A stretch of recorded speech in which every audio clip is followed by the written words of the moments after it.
नमस्कार, मैं शमशाद खान। आप देख रहे हैं एशियन इंडियन न्यूज़। आप हमारे चैनल एशियन इंडियन न्यूज़ को सब्सक्राइब करके हमें सपोर्ट करें। भारत आज विश्व की सबसे तेजी से उभरती हुई अर्थव्यवस्था में से एक है।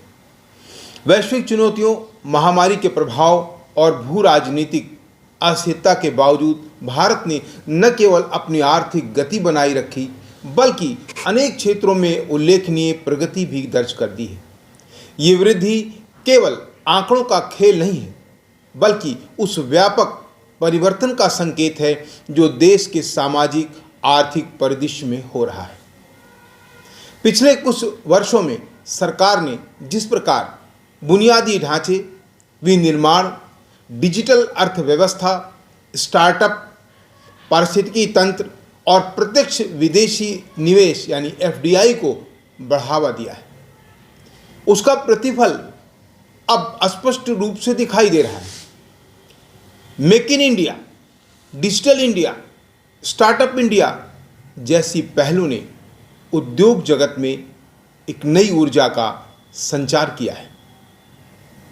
भारत आज वैश्विक आईटी सेवाओं, डिजिटल भुगतान और स्टार्टअप का नवाचार केंद्र बन चुका है। अगर हम आर्थिक परिवर्तन की बात करें तो ग्रामीण भारत में भी आर्थिक परिवर्तन की लहर दिखाई दे रही है। सड़क, बिजली, इंटरनेट और वित्तीय समावेशन ने ग्रामीण उपभोक्ताओं की शक्तियों को बढ़ा दिया है, जिससे घरेलू बाजार और मजबूत हो गया है। अगर हम बात करें कृषि क्षेत्र में, तो कृषि क्षेत्र में भी तकनीक और आधुनिक तरीकों के उपयोग ने उत्पादन को बढ़ाने की क्षमता को बढ़ा दिया है। इस क्षेत्र में अभी भी और सुधार की अपार संभावनाएं हैं।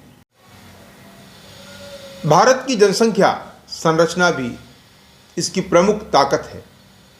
युवा शक्ति न केवल कामकाजी वर्ग को मजबूत बनाती है, बल्कि नवाचार और उद्यमिता को भी गति देती है। आज भारतीय युवा वैश्विक मंच पर अपनी प्रतिभा का प्रदर्शन कर रहे हैं, चाहे वह तकनीकी आविष्कार हो, वैज्ञानिक अनुसंधान हो, कला या व्यापार हो। हालांकि ये भी सत्य है कि चुनौतियां कम नहीं हैं। शिक्षा और कौशल विकास के क्षेत्र में भी सुधार की अभी बहुत आवश्यकता है, ताकि जनसंख्या लाभांश का अधिकतम उपयोग किया जा सके। वैश्विक आर्थिक परिस्थितियों, बेरोजगारी, आय असमानता और जलवायु परिवर्तन जैसी चुनौतियां भी अभी हमारे सामने खड़ी हैं। यदि भारत को आर्थिक महाशक्ति बनना है, तो इन मोर्चों पर निरंतर और रणनीतिक प्रयास भी बहुत जरूरी है। भारत की बढ़ती अर्थव्यवस्था न केवल आज की उपलब्धि है, बल्कि आने वाले कल की संभावनाओं का संकेत भी है। मजबूत नीति निर्माण, तकनीकी प्रगति, मानव संसाधन का विकास और वैश्विक नेतृत्व दृष्टि, ये सभी भारत को अगले दशक में विश्व अर्थव्यवस्था के अग्रणी देशों में खड़ा करने की क्षमता रखती है। भारत की आर्थिक यात्रा अभी जारी है, और यात्रा कितनी तेज कि उतनी ही संभावनाओं से भरी